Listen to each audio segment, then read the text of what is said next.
Hello my dear students, this is Harpreet Khurana. Today we are going to discuss a very important topic, functions in Python. Now why this topic is very important? First of all, we will understand this. This topic is very important from the class 12th examination point of view also, as well as a learner of Python. Functions are playing very major role in program development. So let us start with this topic. I have divided this topic functions into number of parts as it is a lengthy topic. So today we are going to start with part 1 of functions. The topics which we are going to cover in today's class is what is a function, advantages of using function, types of Python functions, structure of a function, and simple examples or programs related to functions. Now first of all, let us start what is a function. That is, why do we need a function and what is a function? A function is a subprogram that acts on data and often returns a value. When a programmer is making very large programs, it is difficult for them to handle these large programs. But if they divide these programs into small parts, it is easy for them to handle these programs and it is easy for them to find out the errors in the program. From there, the demand of function has started. That is, dividing your large program into small parts where each subprogram or small part can work independently and it can work as a main program also, or it can work with the help of in the large program also. It is important to use functions. Function can be invoked from other parts of the program also. It can be called with parameters or it can be called without parameters. Now what are these parameters? Parameters are the data which we send to the functions, that is the values which we send to the function. Now what are the main advantages of using functions? There are mainly 3 advantages of using functions. First is, these make program handling easier as only a small part of the program is dealt with at a time, thereby avoiding ambiguity. As instead of dealing with very large programs, you are dealing with small programs. So if there is any fault, if there is any mistake, it is easy for you to find out that error. So obviously if you are able to find out errors, it is not going to create more confusions. Second point, these helps in reducing the program size.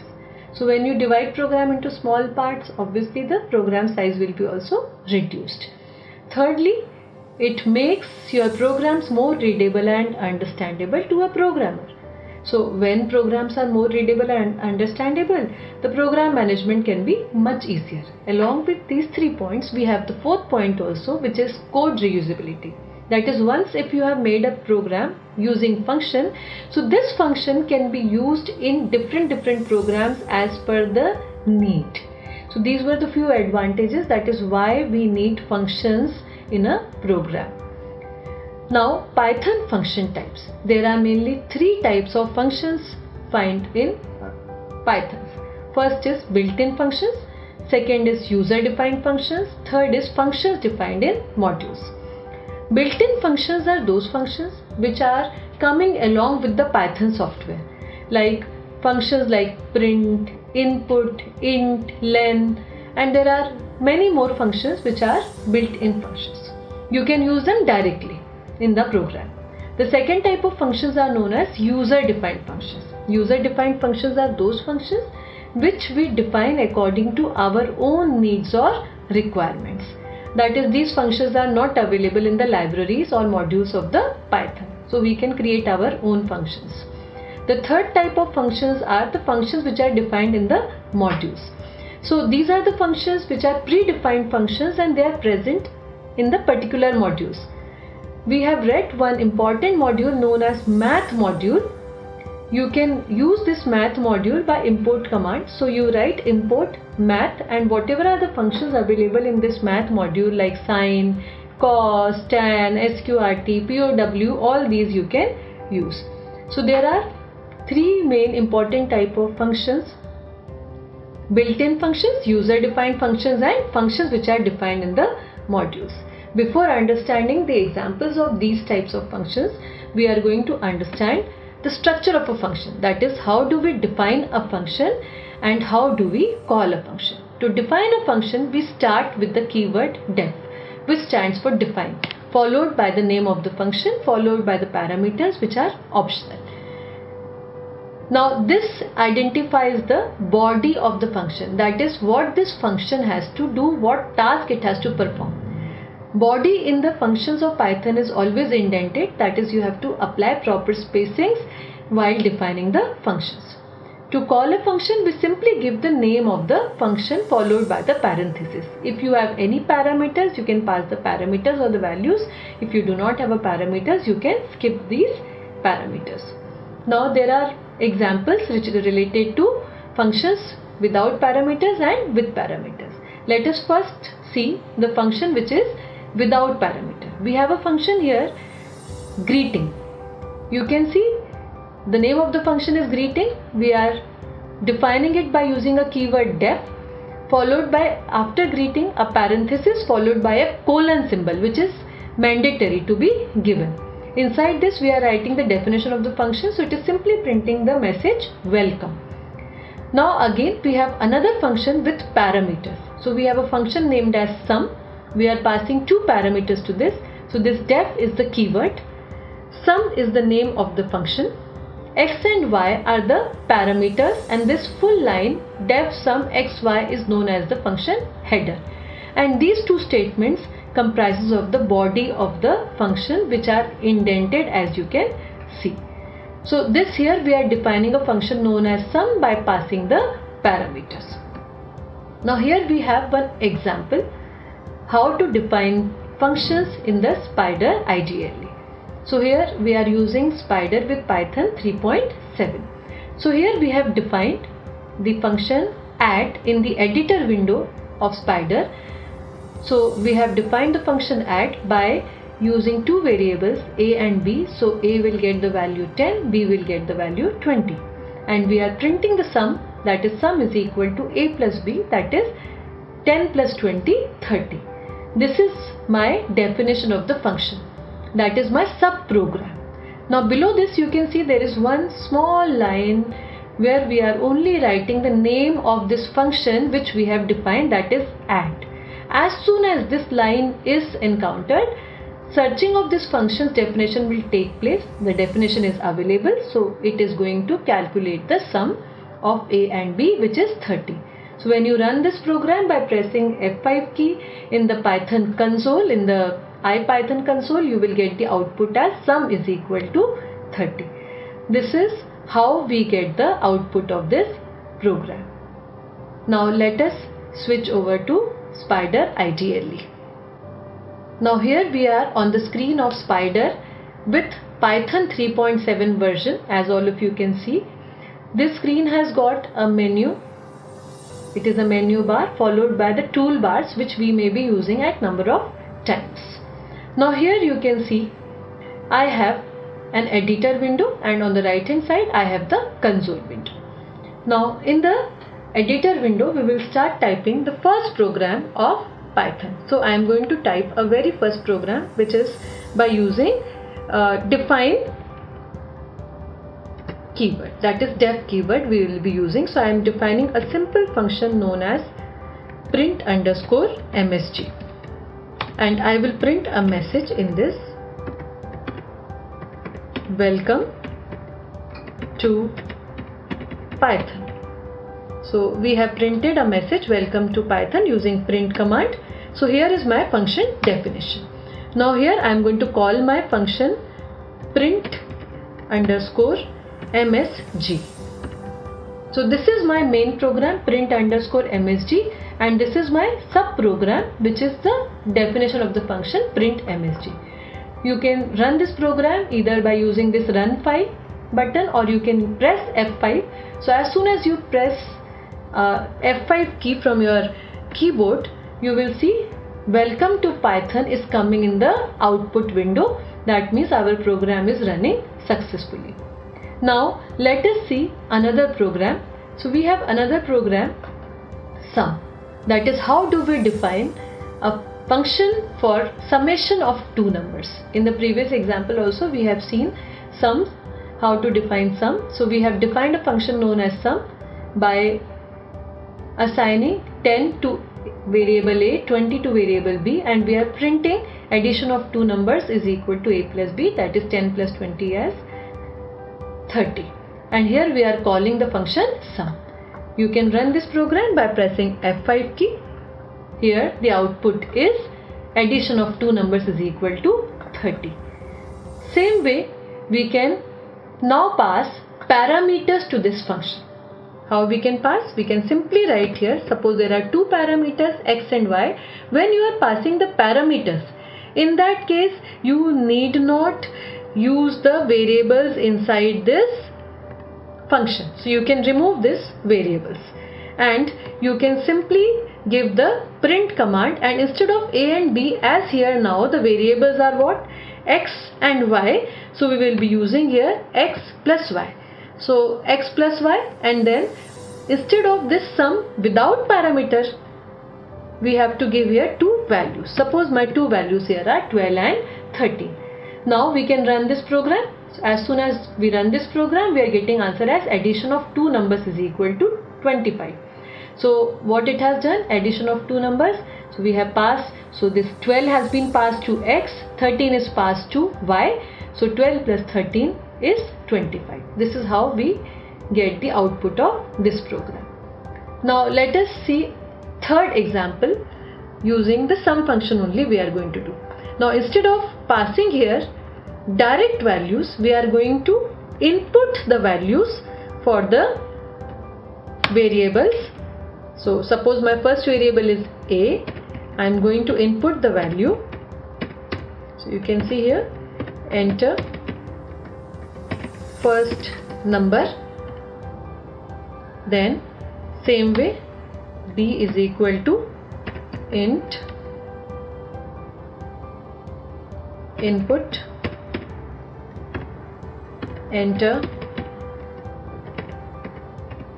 second number.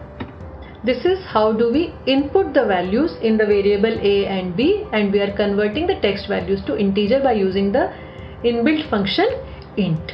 Now here we are passing the values a and b, that means whatever value user is going to input, that will be sent to a and b. And when you call this function, so your program will start with inputting of value of a, inputting of value of b.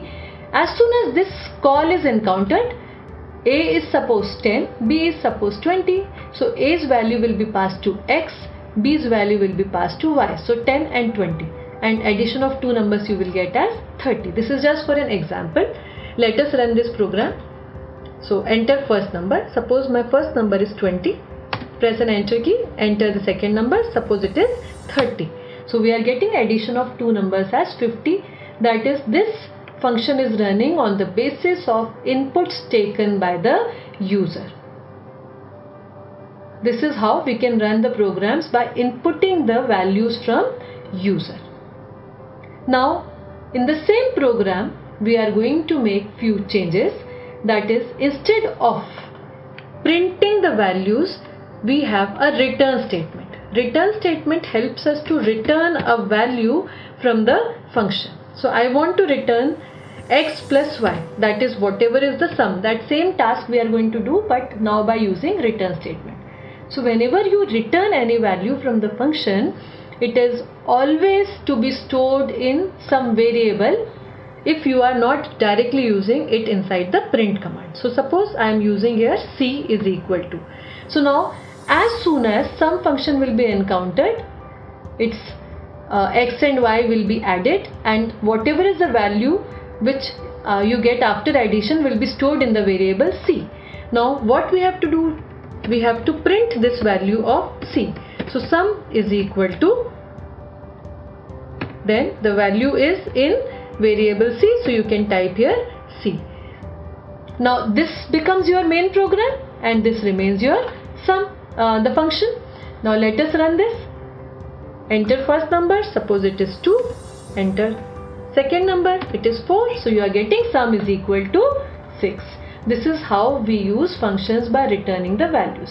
You can return a single value, you can return number of values, or you can return an expression using function. Let us see 2-3 more programs related to functions so that your concept becomes little bit more clear. We have another program, a very simple program where we are printing a triangle by using asterisk symbol.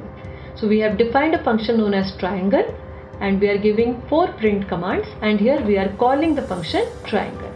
Let us run this program. When you run this program, we have a triangle here on the right hand side. Now we will go to another program, simple interest. Very simple program it is. It is helping us to compute simple interest using the functions. So here again we are using parameters. First of all, let us see the main program. In the main program, as you can see, we have declared 3 variables and we are assigning values to them. So P's value, that is principal's value, will become 1000, rate will become 2 and time will become 2. Then we are calling the function SI by passing these parameters, that is arguments P, R, T. Now 1000 will be passed to P, 2 will be passed to R, and this second 2 will be passed to T. As soon as this call is encountered, definition will be taken care and the values will be passed to these parameters P, R, T. So it will be 1000 into 2 divided by 100, which is actually coming to 40. We are returning this 40, so this 40 is to be stored in some variable. So we have a variable here SI which is storing this 40 and we are printing this simple interest is equal to, so whatever is the calculated value of SI, that will be printed. So in this program, every time you run this program, you will always get value as 40 because we have given the fixed values, constant values inside this particular program. Let us run this program. When you run this program, see, the output is coming as 40 only. Now let us see another program. This program is an example of functions which are used by defining the different modules, that is the functions which are present in the different modules. We are using math module for that. So here we have 2 functions, area function and circumference functions. These both are user defined functions as these both are defined according to our own requirements. Areas of circles formula is pi r square and circumference of circle is 2 pi r. So we are using the pi from math module. We are using the value of pi from math module. Radius we are inputting from the user. So let us see the main program. In the main program we are inputting the radius. So enter the radius. Radius, whatever you will input, it will be stored in the variable radius. Then we are calling the function area by passing that radius. Whatever value it is calculating will return to A. Same way for circumference, it will return in C. Then we are printing area of circle in the variable A and printing circumference of circle in the variable C. So when you run this program, so let us run this program. It will ask you for the radius. Suppose radius is 4. So when you run this radius, when you give this radius as 4, press an enter key. See, the area of circle is coming and the circumference of circle is also coming. This is how do we run simple programs of functions in Python. In the next class, we are going to learn about few more concepts of functions in our part 2 of functions, that is the scope of variables, different types of variables and different types of arguments which we pass to the functions. Keep learning. Thank you.